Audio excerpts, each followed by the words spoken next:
on connaissait les monokinis, les bikinis, place maintenant au facekini. Regardez, cette cagoule fait fureur sur les plages en Chine. Elle permet d'échapper au bronzage. Le teint hâlé est en effet associé au travail agricole, synonyme d'appartenance à une classe sociale inférieure. Les facekini coûtent environ 1 € et permettent aussi d'éviter les piqûres d'insectes et de méduses.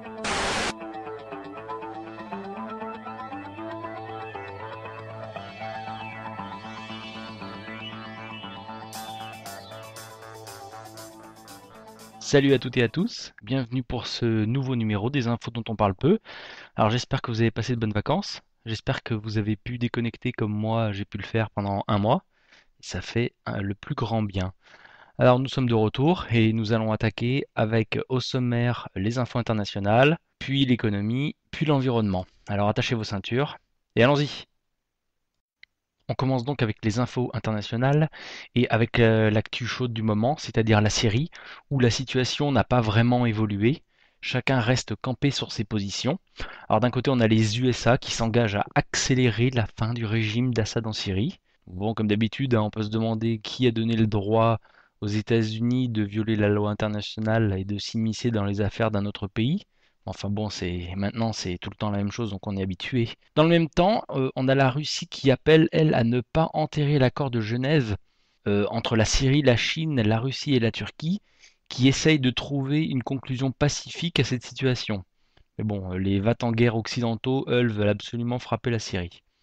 On le voit d'ailleurs avec l'information suivante, où des missiles sont distribués aux rebelles syriens pour abattre les avions de l'armée régulière. Parlons de l'Iran maintenant, où on parle de plus en plus d'une guerre imminente. Bon, en fait, c'est plutôt Israël qui déclarerait la guerre à l'Iran, apparemment, puisque c'est Israël qui voudrait bombarder l'Iran. Ça a même fait la une du Figaro. Donc, Benjamin Netanyahou explique que la menace iranienne dépasse toutes les autres. Hein, ça, le leader israélien, en fait, a vraiment raison, en fait, hein, si on prend d'un autre point de vue, puisque l'Iran elle ne menace pas Israël physiquement, mais elle menace l'hégémonie de ce pays car l'Iran est une grande puissance en fait avec du pétrole, du gaz et qui est en passe de devenir une puissance nucléaire. Alors bien sûr, en Israël, on crie au loup, on veut nous faire peur avec l'arme nucléaire, bien sûr, hein. Mais bon, on peut facilement lire entre les lignes et comprendre la stratégie israélienne. Si on reste toujours dans la même zone géographique, l'Occident voudrait bien mettre la main sur le pétrole libanais, comme le montre le reportage de Russia Today. Alors c'est rigolo parce que le timing a été superbe, puisque directement après cette info, hop, les Américains, les gentils Américains, ont mis la main sur 150 millions de dollars du méchant Hezbollah. C'est incroyable cette coïncidence, non? Parlons d'un peu de la Libye qu'on a complètement oublié, comme si tout allait bien là-bas, comme si la démocratie importée avait tout réglé. Eh bien non, il y a eu 2 explosions à Tripoli le 19 août dernier. Dans ce pays où tout le monde est armé et où les tribus s'affrontent et où tout a été détruit, ce n'est pas une surprise de voir cette nation s'embraser et prendre la même direction que l'Irak ou l'Afghanistan. Et maintenant, si on regarde bien, on est tout proche de ce qu'avait déclaré le général Clark en 2007, vous savez, dans cette fameuse vidéo, à savoir que 7 gouvernements seraient détruits. L'Irak, la Syrie, le Liban, la Libye, la Somalie, le Soudan, l'Iran. On s'approche vraiment de tout ça, hein. Enfin, pour terminer avec cette partie du monde, notons l'appel de notre véritable ministre des Affaires étrangères, j'ai nommé BHL. En fait, lui, il est toujours ministre, hein. Même si le président change, il reste ministre, il n'y a pas de problème. Enfin bref, notre ami BHL appelle à un printemps arabe en Algérie. Voyez cette vidéo. Alors, regarde, je vais me faire un petit plaisir, regardez. C'est paf! Tiens, voilà mon BHL pour toi. Parlons un petit peu de la Turquie. On a appris qu'une franco-turque, une étudiante franco-turque, risque 32 ans de prison. Son nom c'est Sevil Sevimli et elle sera jugée le 26 septembre prochain en Turquie. Alors elle a 6 chefs d'inculpation retenus contre elle. Ouf, alors attention, hein, accrochez-vous, hein. Participation à une cérémonie commémorative sur la sépulture d'Ali Idzid. Diffusion de la revue Uyuruyus, une revue de gauche apparemment. Vente de billets pour le concert du groupe Yorum. Rencontre avec les dirigeants du syndicat Ejitim Sen pour la projection d'un documentaire. Apposition d'affiches revendiquant la gratuité de l'enseignement. Et enfin, apposition d'une affiche appelant au rassemblement le 1er mai dans l'enceinte d'un restaurant universitaire. Alors tout ça, ouais, c'est vrai que ces 6 chefs d'inculpation, ça vaut vraiment 32 ans de prison sans aucun problème. Et dire que la Turquie est aux portes de l'Europe, ça fait quand même vachement peur. Passons maintenant à l'Amérique du Sud et démarrons avec le Brésil qui prépare les prochains JO après ceux de Londres. Et on apprend que des gens doivent quitter leur domicile pour laisser place aux futures infrastructures. C'est plutôt sympathique. Un mot sur l'Équateur qui a haussé le ton envers les Britanniques. Si l'ambassade équatorienne à Londres était prise d'assaut pour aller chercher Julian Assange. La Bolivie, elle, a annoncé que Coca-Cola serait expulsé du pays le 21 décembre prochain. Donc après McDonald's, qui a abandonné le marché bolivien en 2011, voilà 2 grands symboles du capitalisme qui vont disparaître de la Bolivie. On passe maintenant à l'Europe avec la Pologne qui veut développer son propre système de défense antimissile qui fasse partie du bouclier de l'OTAN, a déclaré le président polonais Bronisław Komorowski. Et il poursuit en disant: quant à la participation au projet américain, c'est une erreur politique. Bon alors, monsieur Komorowski, va falloir m'expliquer la différence entre le projet de l'OTAN et celui des États-Unis, hein, étant donné que l'OTAN est piloté par les États-Unis. Alors, en Belgique, pour la rentrée des classes, 2 écoles flamandes ont décidé d'inscrire l'iPad sur les listes de fournitures obligatoires. C'est chouette ça. 500 € la tablette. Ah bah oui, facile pour les familles. Bonjour les dépenses scolaires. Et quid de la dangerosité des ondes de Wi-Fi? Bon, ça, personne n'en parle, bien sûr. On termine les informations internationales avec 2 petites infos un peu plus légères. La première, c'est un article qui nous apprend que les voyages en avion pourraient se faire à la vitesse de Mach 6, soit 5 fois la vitesse du son. Ce qui veut dire que la technique permettant de faire fonctionner un moteur à une vitesse largement supérieure à la vitesse actuelle existe depuis bien longtemps. Ce qui donne encore plus de crédit à la vidéo de Jean-Pierre Petit. Je ne sais pas si vous l'avez bien vu, cette vidéo où il explique que ces moteurs existent, que les États-Unis l'utilisent depuis belle lurette, qu'ils ont même des armes qui utilisent cette technologie pour balancer des missiles à une vitesse extraordinaire. Je vous mets un lien pour que vous la voyez, elle est très intéressante. Et là, enfin, la dernière information, c'est une trouvaille de chercheurs britanniques de l'Université College de London qui ont mis au point un détecteur capable d'identifier les mouvements à travers les murs. Chouette. Celui-ci se base sur les ondes Wi-Fi, largement répandues dans les bâtiments pour l'Internet sans fil. Donc avec ce système, on pourra capter des mouvements à travers un mur de 30 cm. Sympa ça, Big Brother. On continue avec le chapitre économie. Alors excusez-moi, mais comme j'ai pas trop suivi l'information ces derniers temps, j'ai pas beaucoup d'informations là-dessus, mais on va quand même en donner quelques-unes. Alors déjà, la Catalogne qui appelle à l'aide à hauteur de 5 milliards d'euros. Alors l'Espagne est au bord du gouffre. Ah, ça date du 28 août dernier. Ensuite, le lendemain, le 29 août, un porte-parole de la Commission européenne déclare que le fonds de 18 milliards d'euros créé en juillet par Madrid pour aider les régions espagnoles sera suffisant. Et enfin, le 29 août encore, c'est au tour de la région de Valence qui demande plus de 4,5 milliards d'euros. À cette allure-là, les 18 milliards, ils vont être très vite bouffés. En Grèce, rien n'a changé. Alors on est toujours en train de se poser la question de la sortie ou non de la Grèce de la zone euro. Affaire à suivre.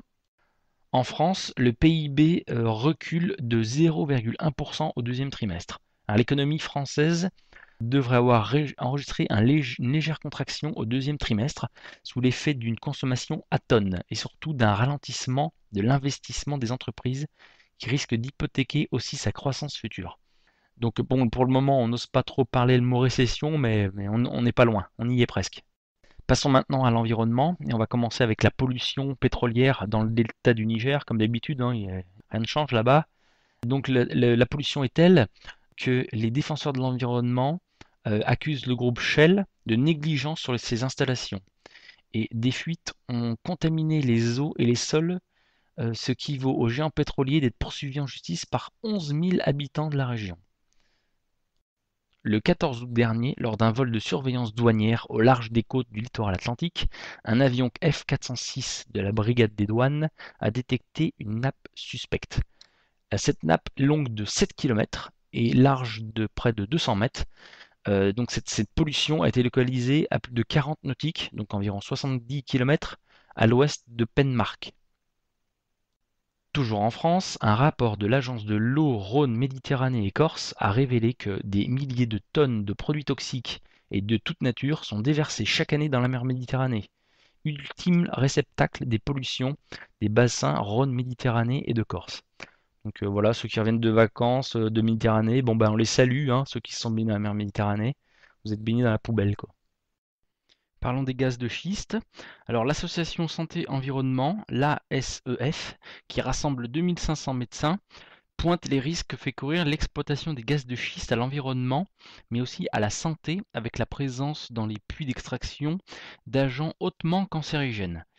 On utilise donc des techniques de forage de centaines de produits chimiques qui sont pour la plupart toxiques, voire cancérigènes, souligne dans un communiqué le docteur Pierre Souvet, le président de l'ASEF. Je vous laisse lire le reste de l'article. La planète Terre déjà à court de ressources naturelles.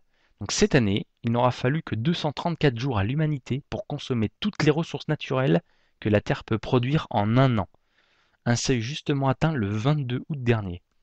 Mais bon, malgré ça, faut pas parler de décroissance. À l'oligarchie, non, faut toujours produire plus, consommer plus.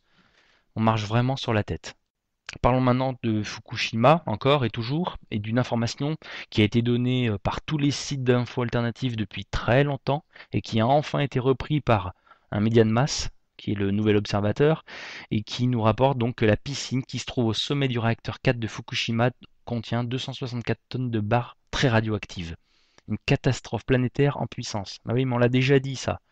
Il n'est plus protégé ni par un toit solide, ni par des murs, mais par une simple bâche en plastique blanche. Ah oui, mais qu'attendent les autorités pour déplacer ces barres? Qu'attendent les gouvernements du monde entier pour faire pression sur le gouvernement japonais? On attend quoi? La saison des typhons? Eh ben ça tombe bien, parce que la saison des typhons arrive. Donc il ne reste presque plus que la prière.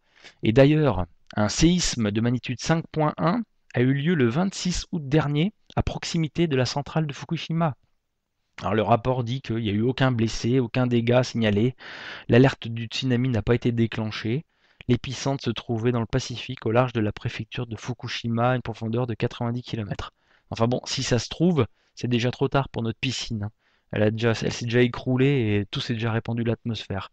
Mais bon, ça, peut-être qu'on le saura plus tard. Aux États-Unis, au Texas plus particulièrement, des avions ont commencé à pulvériser des pesticides sur la ville de Dallas pour exterminer le virus du Nil occidental transmis à l'homme par des moustiques et qui a fait 17 morts depuis le début de l'année. Les avions ont répandu des pesticides sur 210 km² au-dessus de Dallas et de ses environs. Ça va être sympa à respirer et puis sympa pour l'eau surtout. La région est particulièrement touchée par le virus, etc. Et maintenant, 4 avions devraient reprendre le flambeau et lancer à leur tour des pesticides sur le Texas. Toujours aux États-Unis, des images chocs ont été diffusées à la télévision américaine le 21 août dernier dans l'émission d'information de la chaîne ABC World News. On y voit donc une chaîne d'abattoirs californienne qui s'appelle Central Valley Meat Company, qui a été infiltrée en juillet et en août par un enquêteur d'une société de défense des animaux. Dans cette vidéo, on voit des animaux qui sont déjà en très mauvaise santé, qui arrivent à peine à marcher, et qui sont victimes d'actes de cruauté et de mauvais traitements. Alors régalez-vous parce que ensuite ces viandes sont envoyées au McDonald's du coin. Et on termine cette vidéo avec une information un peu plus légère. C'est une pile à l'eau de mer, une invention, la pile à l'eau de mer. Elle fonctionne selon le principe de l'oxydoréduction. Le prototype est le résultat d'un an de recherche. Elle marche 24 heures sur 24 depuis 4 mois. Elle alimente un éclairage à LED de manière continue et délivre 3 volts sous 1 ampère. Depuis sa mise en route, la perte de puissance est de l'ordre de 10% et l'entretien se réalise en complétant le niveau d'eau dont le volume est de 250 ml. La durée de vie de la cellule est estimée à 50 ans et les chercheurs de l'université Nord Antsisarinana sont en mesure de coupler plusieurs modules pour augmenter la puissance disponible en sortie du dispositif. C'est quand même vachement intéressant. Voilà, c'est terminé pour ces infos dont on parle peu. Je vais vous donner rendez-vous dans 15 jours.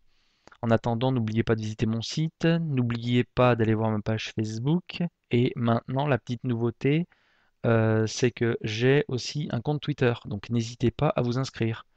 Je note aussi que sur mon site internet, j'ai mis des petits liens vers tout ceci, et vous pouvez également vous abonner au flux RSS, comme ça Vous ne pouvez rien rater de mes informations. Voilà, je vous dis à dans 15 jours. Restez bien informés. À bientôt. Salut.